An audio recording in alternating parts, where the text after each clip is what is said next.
Hello there and welcome once again on Sign Language. It is Elizabeth Nakakoni and I am Rukidi Edward Kijanangoma. Now, the Speaker of Parliament, Anita Among, has postponed the meeting with the Uganda Human Rights Commission due to lack of quorum. Speaker Anita Among earlier engaged the leader of opposition, Mathias Impuga, and the chairperson of Uganda Human Rights Commission, Mariam Wangadia, in a fruitless meeting. Chairperson Mariam Wangadia informed the Speaker that her commissioners are away on official duties and asked the meeting rescheduled. Last week, the Speaker asked to meet the members of the Uganda Human Rights Commission before the Commission would start responding to the demands of the opposition, including alleged human rights abuse. After the closed-door meeting, the leader of opposition, Mathias Impuga, addressed the media, saying that the parties agreed to postpone the meeting to a new date. Take a watch. From the Speaker, the invitation was for her and her commissioners so that Parliament can have an understanding of where her dilemma is in making the necessary investigations. The country does expect from her, but because she claimed that her commissioners were up country undertaking hearings in Mbarara, they were not around. So the Speaker advised that the meeting be held on another date before the end of the week, and that she had given the commissioner, the chairperson and her team, time to go and consult their diaries before the end of the week and have the meeting rescheduled. Hopefully, today being Monday, we will have an idea of when the meeting will happen before the end of the day tomorrow. And when that happens, I'll be able to inform the country. What I should inform the country too probably is that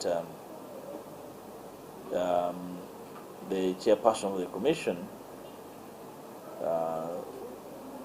sounded a bit beleaguered in being invited for such a meeting.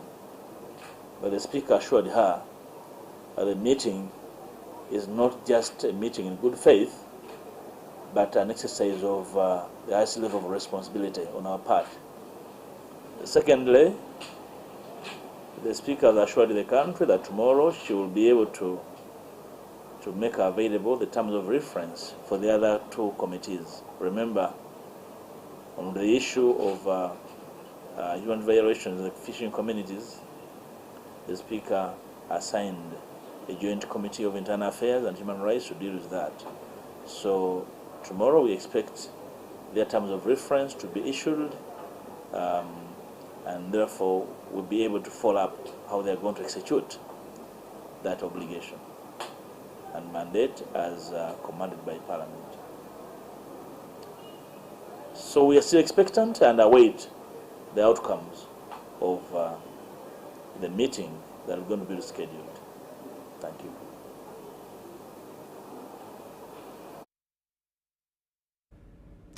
Leader of opposition in Parliament, Mathias Impuga, ending that report there. To some rather unfortunate news now, and police in Kampala have confirmed one person dead in the fire that gutted City House building in downtown Kampala, destroying property worth billions of shillings. Now, persons at the scene of the incident told UPC that the fire started at around 8:30 a.m. from one of the rooms before spreading to the whole building. The building houses various businesses, as we hear from our reporter, Philip Aguta. Business in downtown Kampala was disrupted after fire gutted the City House building early hours of the day.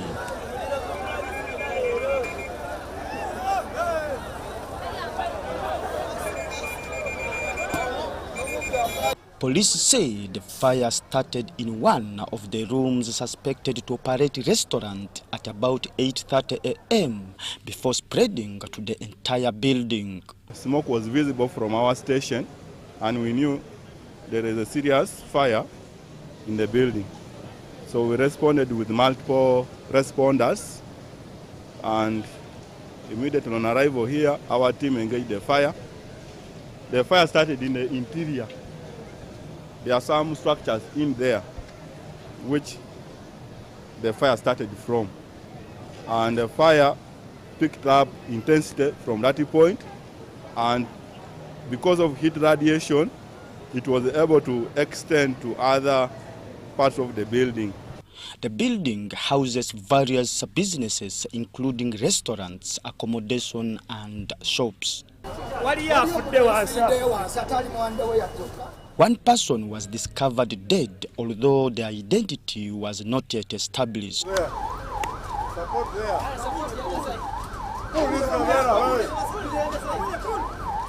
Traders were frustrated as they looked on helplessly at the inferno.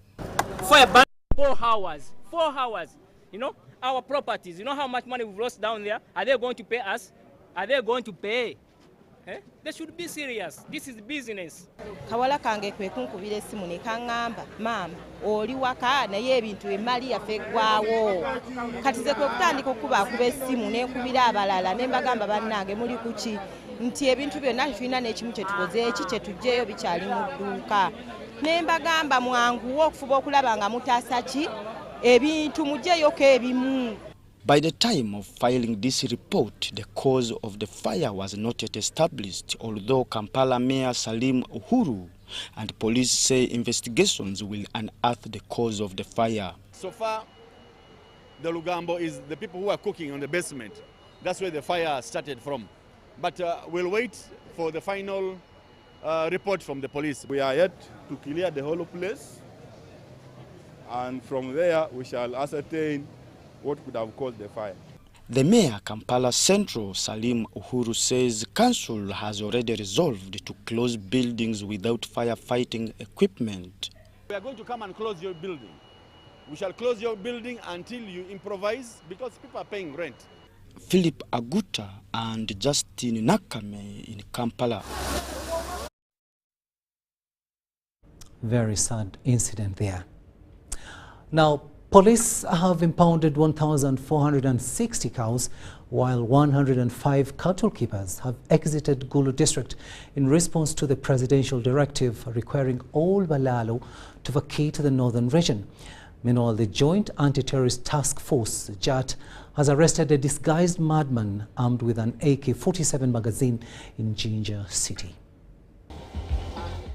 On the 4th of November, President Yoweri Kaguta Museveni ordered all Balalo occupying non-fenced farmland in northern Uganda to vacate the region following complaints of land grabbing and cows loitering and destroying gardens. In our region of Aswa East, that is Pader and Lamo, our teams managed to escort 500 heads of cattle from Pader and Lamo up to Karuma, escorted them up to Karuma, that bridge which links the central part of Uganda to the northern part. Several cows of non-compliant Balalo have been impounded. Aswa West in Gulu, 498 cows were impounded. And then in Amuru, 604 cows were impounded. And in Noya, 358 heads of cattle were impounded. So a total of 1,460 heads of cattle have been impounded from cattle keepers who don't meet the land acquisition requirements and are still not complying, non-compliant. So these cows are being kept at the holding centers pending further action. In Gulu district, at least 105 Balalo have voluntarily exited. Meanwhile, the Joint Anti-Terrorist Task Force, JAT, have arrested a man disguised as mad, suspected to be an ADF remnant. Nyaz Levi David was operating within Jinja City and was found in possession of an expensive phone, cash, and an AK-47 magazine. What raised suspicions is that he had a smartphone with him that he was using to take photographs. And much as he was disguising as a mad person, he had cash on him in denominations of 50,000, 20,000, and 10,000. So he was arrested with his properties in a polythene bag. There were 2 AK-47 bullets. There were 4 SIM cards with him. We had street parking tickets, receipts of a motor vehicle, 8 of them of a motor vehicle registration number UBK 620F. Subjected him to examination by a psychiatrist, and he was found to be mentally stable and of a person of very sound mind who was pretending to be mad. In other anti-terrorism operations, the Kampala Metropolitan Police have arrested Balon Nzije, a Congolese national, operating in Nansana municipality. Investigations have linked Balon to terror groups in DRC. Abdul Nasser Lobama for UBC. Now, looks like you have to be very wary of madmen that you meet either on the streets or in your areas of residence. Now, Uganda Prisons has declared standby Class 1 for a period of 1 month. Now, the period begins on the 15th of December 2023 till the 12th of January 2024, during which visitors will not be allowed to meet inmates. There will be intense deployment, no leave for prison officers, and staff end of year suspended, among others. Now, this intends to enhance vigilance during the festive season. Declaration of standby Class 1 from 15th of December 2023 to 12th January 2024. The Commissioner General of Prisons has issued standard operating procedures, SOPs, which will cover the festive season. During this period, the following must be strongly adhered to: strengthen and enhance prison security, intelligence, and coordination with other security agencies as you remain vigilant and alert. 2. Conduct routine patrols around the prisons and within the barracks. 3. Hired prisoners' labor is suspended. 4. Staff leave is hereby suspended except cases which shall be handled by the regional commanders. Emergency cases that shall be handled by the regional commanders. 5. Adapt a two-shift staff deployment to increase numbers and presence at all times. 6. Prisoners' visitations are suspended. However, prisoners' items can be delivered at the prison gate. Restrict unauthorized persons from entering the barracks. 13. Officers in charge must submit daily situation reports to the Commissioner General of Prisons through their regional prisons commanders. And 14. Ensure staff and prisoners get their Christmas meat in the right quantities as communicated in that reference dated 5th December 2023. Any officer in charge that breaches these guidelines shall be personally held responsible. Frank Maina, prison spokesperson, ending that report. Now, Forum for Democratic Change, FDC, has disagreed with the decision taken by Parliament to pass another supplementary budget, saying it will increase the government debt burden. The Deputy President, FDC Eastern Region, Margaret Wokuri Madanda, told the media at Najana Kombi that these allocations, like the funds for the non-aligned movement and G77 plus China meeting and the national housing census, would have been done in the budget than a supplementary one, because government was already aware they would take place. Farida Nafuka reports. Parliament on Wednesday, 6th December, approved a supplementary funding of 3.5 trillion shillings to cater for various government sectors, including State House, Ministry of Health and the Higher Education Student Financing Board. In the report of the Committee of National Economy, presented by the chairperson, Patrick Isiaji. Out of the 1.9 trillion, State House got 441.3 billion under classified expenditure, while the Office of the President was allocated 26 billion shillings for hosting the non-aligned movement and G77+1 summits in 2024. FDC says government knew about these meetings earlier but did not put them in the main budget and coming through supplementary. Such money come through a supplementary budget. That, I think, is very, very important. It points to gaps, either in terms of skills or in terms of just neglect, or there is something wrong with the people who are occupying those seats. Or as a party, we think that these actions of plunging the country into a debt is a selfish action. Minister of Education and Sports was allocated 55.7 billion, out of which 13.9 billion was given to Higher Education Students Financing Board to provide loans for new students. FDC proposes that this money be accessed by every student going to university. Approving this money, and it is to come from local banks, is also an issue that FDC thinks will affect the business community borrowing, since banks will prefer to deal with government. So we ask ourselves, then what happens to the business community?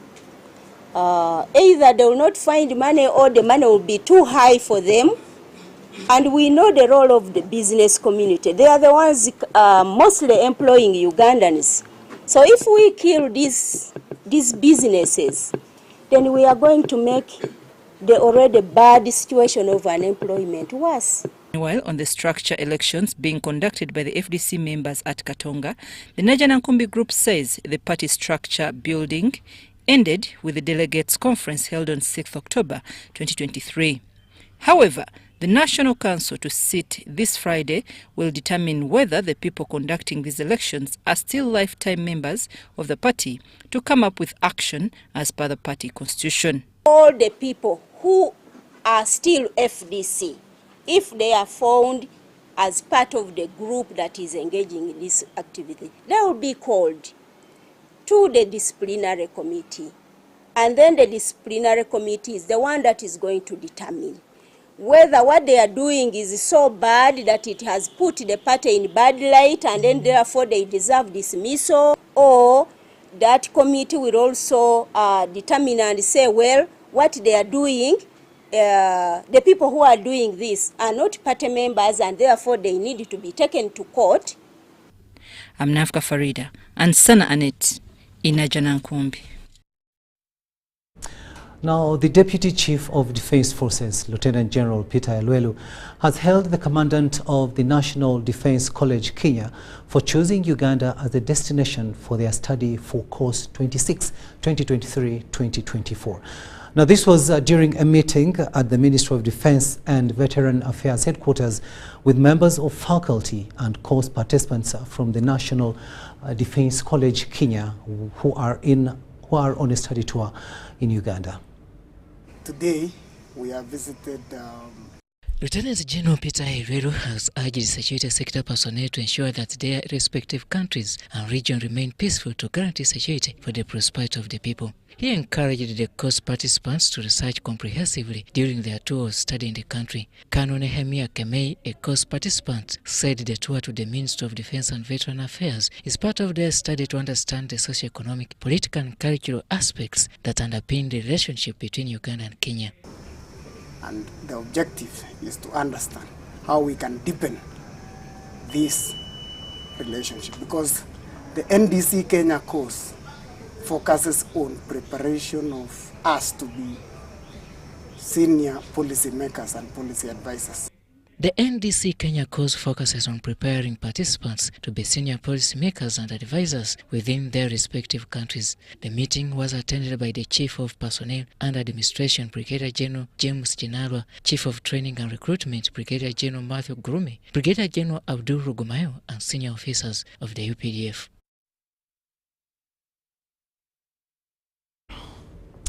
Now, the Deputy Chief Justice, Richard Butera, has called upon all stakeholders, including organs of state, government agencies, civil society and individuals, to cooperate and coordinate efforts in promoting the rule of law and human rights.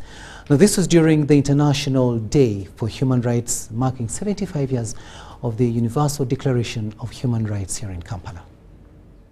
Stakeholders, including organs of state, government agencies, civil society and individuals, have celebrated the International Day of Human Rights and marking 75 years of the Universal Declaration of Human Rights in Kampala. The pages of Universal Declaration, as Mandela observed, have been a source of courage to the downtrodden by showing them that they are not alone. They also interrogate our sense of solidarity.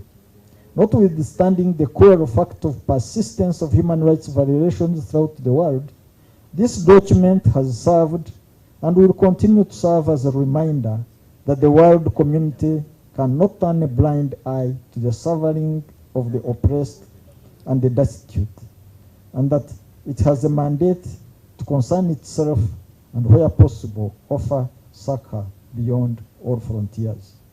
The event, presided over by the Deputy Chief Justice Richard Butera, was attended by dignitaries from different countries, including Germany and Accra, Ghana.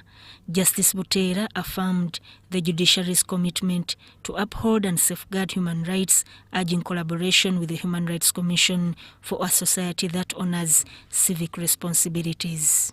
That human rights should be protected by the rule of law. It reminds us of the close connection between human rights observance, and friendly relations between nations. It ends with a phrase that goes to the heart of the commemoration of the 50 years anniversary, that a common understanding of rights and freedoms is of the greatest importance for full realization of this pledge. The chairperson, Uganda Human Rights Commission, Maria Mwangadia, being represented by Commissioner Omar Alamix Apita, expressed gratitude to government and partners for the support. There is a lot of women, or the majority of women, that continue to suffer gender-based violence. You'd say about 50% of women are either will report or are still those who would say we've suffered intimate partner violence, we've suffered gender-based violence, and the questions are, if all of these challenges are being met, can they access justice? Do they access justice? For me, I think those are very important points to reflect upon. The event ran under the theme Dignity, Freedom and Justice for All, and Universal Declaration of Human Rights at 75 prompted discussions on Uganda's progress and challenges in human rights. Even though we have created awareness with the security agencies, translated the law into different languages, Luganda, Swahili, Acholi, Nyankore, Ruchiga, we have not really had prosecutions and convictions as we would like to have the perpetrators of human rights violations punished. The main gap that we are seeing and discussing with the government is on the implementation of those. Sudat Kaye, UBC News. Now, Minister of State for Lands, Sam Mayanja, has continued to reaffirm to the general public that government, through the Land Law, is committed to fight practices of land conflicts in the country.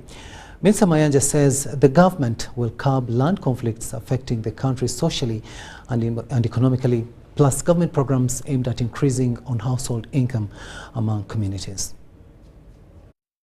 Government enacted the Land Bill in 1998 to strengthen land ownership rights and amended it into law in 2010. Despite the law's existence, land conflicts are still rampant. Government has established various committees to sensitize communities about the land law. State Minister for Lands has reaffirmed government's commitment to continue fighting land wrangles, especially unlawful evictions of Bibanja owners through the law. There is security now on land. What the Kibanja owner is waiting for now is a title deed. Just a title deed, and this he must get because Article 237, Article 9 guarantees him registrable interest. Parliament must pass a law which gives a Kibanja holder registrable interest. Registrable interest means a title deed with a tenancy in accordance to Article 239, 237, Article 1, which says all land belongs to all Ugandans. It vests in them in accordance with the 10-year system. Mayanja was officiating at the closure of the 8 days 14th annual gathering of Nations International Bible Believers Conference at Caring Heart Community Victory Church at Kagalula, Kachiri in Wakiso district. The minister commended the participants from Uganda, Congo, Kenya, Rwanda, Tanzania, Nigeria, USA, UK, among others, for attending the conference and for the good working relationship, and asked them to continue praying for countries experiencing wars among other problems. The head of Caring Heart Community Church, Pastor Paul Musisi, appealed to the Pentecostal church leaders to avoid wrangles but preach the gospel and condemn anti-godly practices. Mukiraba bannamawulire mukimanyi bulungi nnyo ne Uganda ekimanyi nti abasumba bavumagana oli alina kukituuti n'avuma musumba munne n'amujereka so really ng'olabira ddala tuvudde ku mulamwa so netwekolamu omulimu tugaaka tunoonye Katonda tetumanyiddwa nnyo tetuli banjawulo nnyo tugaaka tukomewo kubanga bw'oba omanyi really ekigambo kya Katonda lwaki oba ovuma omulala yalongoosebwa era omwaka gumu n'ekitundu ale tatambula n'okujja wano wamugayi gweyolaga wa. Now, Police Doctrine Development Technical Committee is traversing the country to develop a new policing doctrine. Now, the new policing doctrine seeks to combine all policing disciplines of the force into one document of reference on recruitment, training, promotions, and welfare. After its existence for over a century now, Uganda Police Force has been operating with old doctrines. Uganda Police is seeking to establish a new doctrine to guide operations of the force. The gaps have been that we have been policing basing on rules and regulations scattered from different documents, and it would be very difficult for police officers to pick on each and everything from different angles. Now we are coming up with everything, the principles, to be put in one document so that at least we have a central reference. In terms of recruitment, we have a doctrine. In terms of placement, training, promotions, logistics, remunerations, welfare, everything to be put in one place so that we have a central reference. The development headed by the acting political commissar, Senior Commissioner of Police, Hadija Namutebi, a team of Police Doctrine Development Technical Committee is in Arua City to gather views of stakeholders to develop the new policing doctrine. And here in Arua, we are meeting police officers first because we believe that through policing, they have a lot of experiences. We shall have a consultation with other stakeholders, the retired civil servants, local government leaders, cultural leaders, elders, business community, and we believe that also the views we collect from them will enrich the police doctrine. Western Nile sub-region of Uganda is one of the areas that shares Uganda's international borders with Democratic Republic of Congo and South Sudan that have high crime risks. Cyber crimes were not so common in the past. Cases of people stealing through internet, but now these cases are quite many. We have organized crimes, we have cross-border crimes, to mention them, trafficking in persons, trafficking of weapons, and so on. So all these are the new things which need new policies, new strategies. So I believe development of police doctrine will highly help in fighting and averting crime in West Nile region and in the whole country. The doctrine will also have focus on the regional security situations and the levels of vulnerability to crimes. Each area has its unique threats, and when you look at them, they definitely shape policing, or they guide you on how you should go about policing in that area if you want to fight crime. Joseph Hodamam, UBC News. Thanks, Joseph, for that story there. Now, Uganda Muslim Lawyers Association has dragged the Mufti of Uganda, Sheikh Shaban Ramadan Mubaje, the former Secretary General, Uganda Muslim Supreme Council, Haji Ramadan Mugalu, and Justice Nyabahwa to court over sale of Muslim property. The lawyers say the three entered a fraudulent transaction, well knowing that it was stealing and illegally taking the Muslim property. They now want court to compel Mubaje and Haji Mugalu to pay 19 billion shillings. Following the recent wrangles in court over the Muslim properties between businessman Justice Kyabahwa and Uganda Muslim Supreme Council, which saw Kyabahwa demanding Uganda Muslim Supreme Council 19 billion, alleging to have brought Zimbabwe land, the issue at hand has brought mixed reactions from the public and Muslims. Uganda Muslim Lawyers Association has sued the Mufti of Uganda, Sheikh Shaban Ramadan Mubaje, and the former Secretary General Uganda Muslim Supreme Council, Haji Ramadan Mugalu, and Uganda Muslim Supreme Council. The case filed in High Court Civil Division. They accuse businessman Kyabahwa for entering into a transaction with Mufti Mubaje and Haji Ramadan Mugalu on 24th June 2020, well knowing that the land in question was already sold to Enterprise Holding Limited. Although they appeared to be on different sides, they were aiming at the same thing, to have this attachment of Muslim properties go on.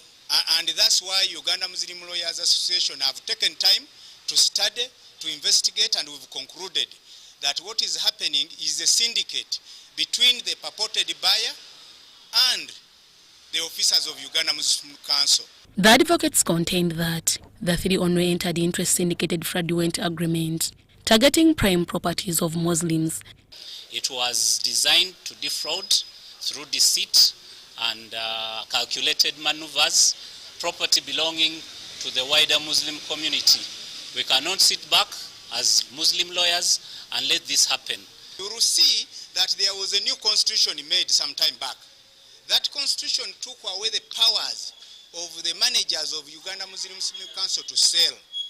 That constitution required His Eminence, together with the former Secretary General, to have constituted a trust and to have taken all the properties that exist under Uganda Muslim Council and a trust, which would have made it impossible for justice to attach these assets. Since the agreement between Kyabahwa and Uganda Muslim Supreme Council was attached with 12% interests, lawyers say this was contrary to the Muslim faith. The transaction was illegal, was fraudulent, it was procured through inducements that are illegal, and it involved payment of riba. How can a Uganda Muslim Supreme Council enter into a transaction? You all know that you've heard it is settled that Muslims and interest and riba, they don't stay in the same line. They can't mix.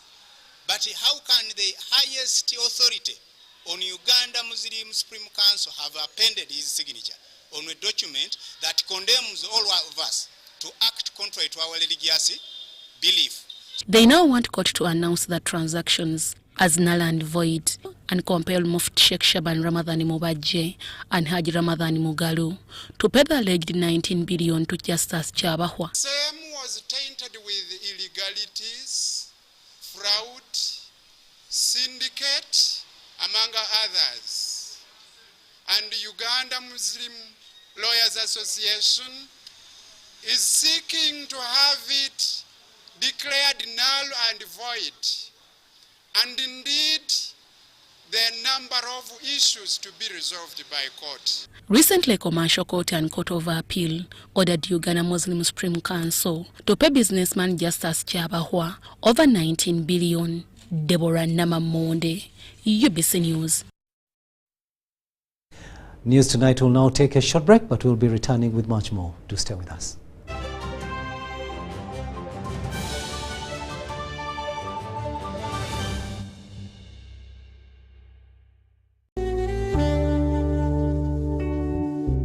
Metu Bus Industries, Namamve, the manufacturers of buses for transporters, schools, tour operators, and special purpose vans and any customized vehicle. Metu Bus Industries offers a range of buses known for safety, comfort, and reliability. Depending on your needs, a bus can simply be a point A to point B people mover with just seats, or a special design that includes power outlet, Wi-Fi, television, refreshment center, and any other specification. Buy your buses from Metu and support industrialization of Uganda. Contact us on 0788 118586 or 0782 030303. Email us metuafricabus@gmail.com. Visit our website www.metubusafrica.com.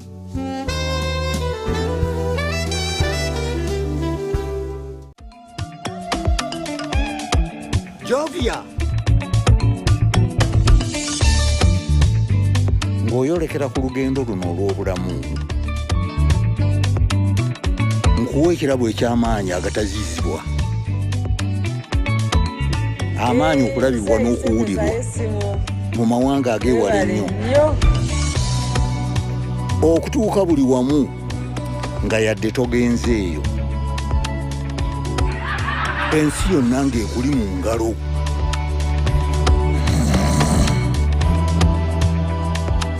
Okutambula mu biseera n'okumanya buli kimu ekirina okumanyibwa.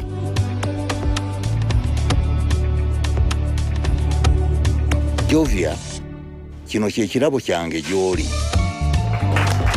Tewali kumuko ki gy'osobola okukola ku mukutu nnandameggwa ogwa MTN. In this family, we can't agree on anything. Martha. We can't even agree on what to watch. All the games to play. Martha. Ndoza Mulabi, we can't even agree on what to eat. At least the one thing for now we can all agree on is the soap to use. He likes that it's big and lasts long. Anti-economy. I like that it keeps my skin smooth. Ate alina echovu. And the children like that. It smells amazing. Everyone is happy. Movit soap comes in 4 fantastic flavors. Movit family soap is truly soap for the whole family. Movit. All day confidence. Sebo. Yes? This is the bill. What? Malaria testing, 10,000. Treatment, 100,000 since we put on drip. Hey, Musao, can you read this for me?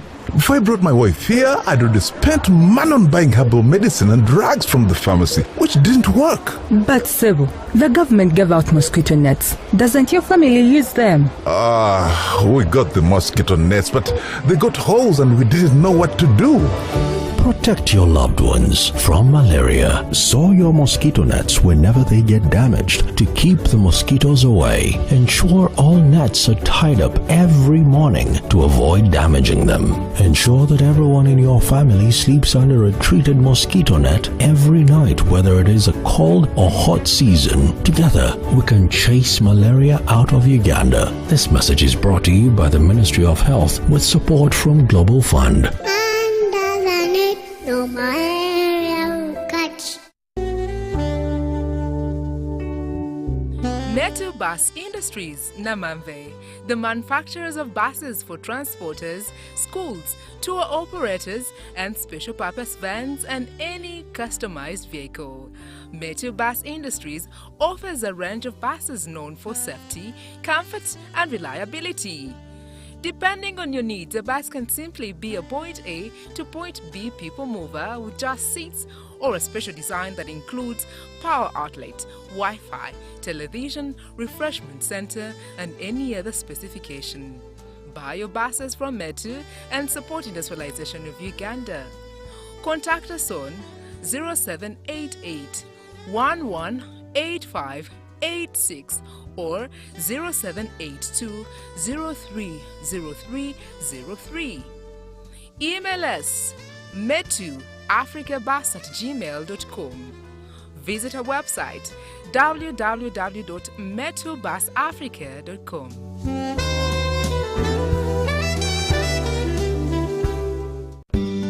At Timex Nutrition Center, we advise you on the right foods to eat, exercise profile to adopt, and lifestyle strategies which are compatible to your blood group and genotype. This empowers your body to prevent and treat many diseases like diabetes, blood pressure, arthritis, ulcers, obesity, and many others. For more information, find us at our head office in Kampala on Nassa Road, Conrad Plaza, 2nd floor, or call 0758 819 952 or 0778 288 361. We also have other branches in Mbara and Jinja. Oyagaliza famire yo obugagga n'obulamu obulungi yiga bw'oyinza okubifuna ng'okozesa science ne teknologiya ng'oyita mu butonde. Omukenkufu Nyanzi Julius ekyuma kiwagala kyuma akuwandiikidde ekitabo ky'otasaanye kusubwa kusoma. Ekitabo kino akituumye Money Grows on Trees, sente zimera ku miti. Weefunire kopi ku siringi emitwalo 2 gyokka ku kitebe kya Prof Bio Research ku Katorio Mall, ku matabi g'amatundiro g'ebitabo aga Aristoc Booklex, ku Acacia Mall, Garden City, Kampala Road ne ku mitimbagano ja Jumia Uganda. Oba kuba 0703 M52 tukikutuuseeko wonna w'oli. Jukira nti Money Grows on Trees, sente zimera ku miti. Wait, Titus, you need to take your medicine. But Mom, they are playing without me. Here, swallow your medicine fast. I don't want you to get another headache from that infection. Medicines help us feel better when we are ill, but sometimes they can cause side effects. By reporting side effects, you help us learn about the medicine we use. This improves quality of care for each patient. Always report suspected side effects to NDA. Together, we can make medicines safer for everyone. This message is brought to you by National Drug Authority with support from Global Fan. Malaria is still the #1 cause of death in Uganda. To help you protect your family from malaria, the government of Uganda is continuing its mosquito nets distribution campaign to give mosquito nets to every household in the country. Register and receive your mosquito nets from the community health worker. Distribution of nets in the following districts and cities will take place from the 28th to the 29th of November 2023. Bulisa, Mityana, Kagadi, Kole, Agago, Kumi, Omoro, Ngora, Nwoya, Amuria, Manafwa, Pader, Katakwi, Sembabule, Mubende, Chikube, Hoima District, Hoima City and Chitagwenda. Together, we can trust malaria out of Uganda. Sleep under a mosquito net every night. This message is brought to you by the Ministry of Health with support from the Global Fund. Under the net, no malaria will catch.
Welcome back from that break, and this is News Tonight here on UBC TV. And a warm welcome to those of you just joining us on sign language. It is Elizabeth Nakakoni, and I am Rukidi Edward Kijanangoma. Let's talk business now. Now, the Poverty Alleviation Department under the Office of the President has given out 629 goats and sheep to people of Ngariam in Katakwi district. Now, handing over the livestock, the Katakwi RDC Major Godfrey Katamba warned the beneficiaries against selling off the animals, or else they'll face the long arm of the law. Let's have more in this story. The residents of Ngariam Palam Sub-Country, Katakwi District, have received goats and sheep from Poverty Alleviation Department under the Office of the President. Handing over the livestock, the area resident district commissioner Major Godfrey Katamba says President Museveni is fulfilling the NRM manifesto on poverty eradication.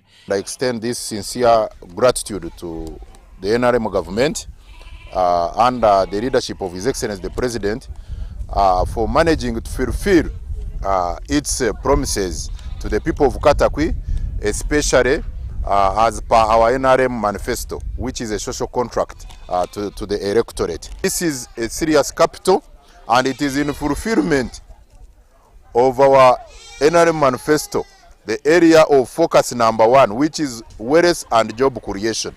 Major Katamba reminded the beneficiaries against selling off the goats and sheep. I sound a warning to the beneficiaries of this intervention of 629 goats and sheep, that whoever received in Param here should go and guard them jealously. Whoever is tempted to sell them, then will face the wrath of the government.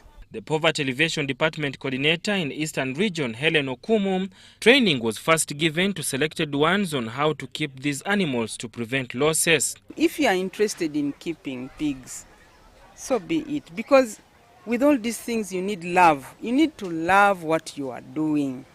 That's why we just don't give inputs. If somebody says, I would love to keep a cow, we try to assist this person. The chairperson of this project in Kwirikwiri Model Parish, Bukedea, Okia James Peter, says people need to appreciate government programs. We never knew that God was on our side, that President Museveni could have a vision for people like us. It is such a blessing, a big blessing.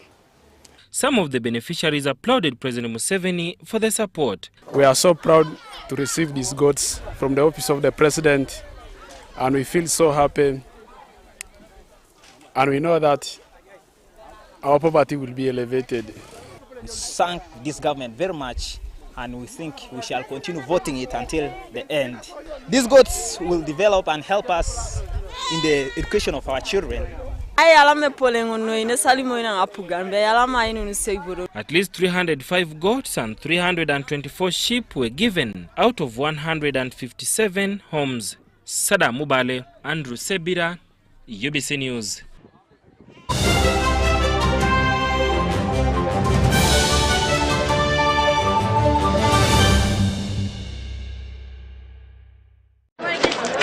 Juko. Yo. Check the shopping, man. What's your secret? Haven't you heard of the parish development model, PDM? Yes, I did, but I thought it was just a talk. No, Sebatia. It is real. I and a few friends together formed a circle, accessed money from the PDM, invested in a poultry project, and now things are moving.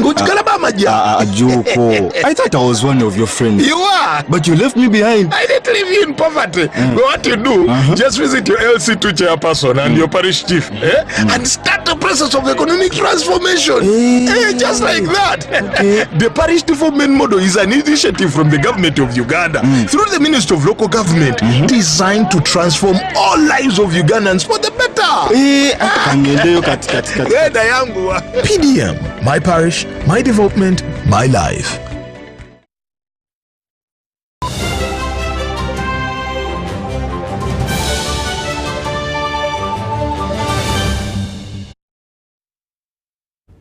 Sports news now, and we look at cricket, and it's rather, I would say, an embarrassing situation where the Cricket Cranes Uganda's men's senior cricket team has for the first time lost to Rwanda as they started their campaign at the Africa Cricket Association Africa Cup 2023. It is all 11 days after making history by qualifying for the T20 World Cup for the first time. Now, Uganda, also the defending champions of the SEA Africa Cup, won the toss and elected to field, letting Rwanda post 115 runs for 9 wickets in 20 overs. In the case, Uganda fumbled with the bat, failing to cross the line and only making 114 runs all out in 19.3 overs and losing by 1 run. Now, the SEA Africa is an annual associate cup played in Benoni, South Africa. Uganda will get a rest day tomorrow and return to action against Malawi on Wednesday, the 13th day of December 2023. Sometimes when you come in and you disrespect the opposition and play the way we play today, it happens. Cricket pays you back, and it's exactly what has happened here. Cricket has paid us back. We thought by qualifying for the World Cup, we have become untouchables, and we ended up disrespecting Mother Cricket. And yes, it has paid us back. We are the team. We will go into history as the first team to lose to Rwanda. We had different individuals trying to play for themselves and put the team plans and team goals aside. And yeah, credit to Rwanda. They came out fighting, but again, it's something that we should have put to bed long time, if not for individuals who were trying to look at their own individual scores and try to be superstars. But something that I've been preaching to the boys for a long time. We always have to maintain and play to our standards, no matter the opposition. We came out today thinking, okay, job is done. Job is never done in cricket until the last ball. And yeah, we deserve to lose. Maybe this is a wake-up call. Poll now, and the Pool Association of Uganda will go to the polls to elect new leaders in January 2024. Our reporter has the details. This week for Pool Association of Uganda, SACO has started with picking nomination forms ahead of the elections for new leaders. First up at the association's headquarters in Kamocha is incumbent President Bob Trubish, seeking a third term. Trubish has been at the helm since 2016 and spearheaded electoral reforms that increased mandate from 2 to 4 years in 2019.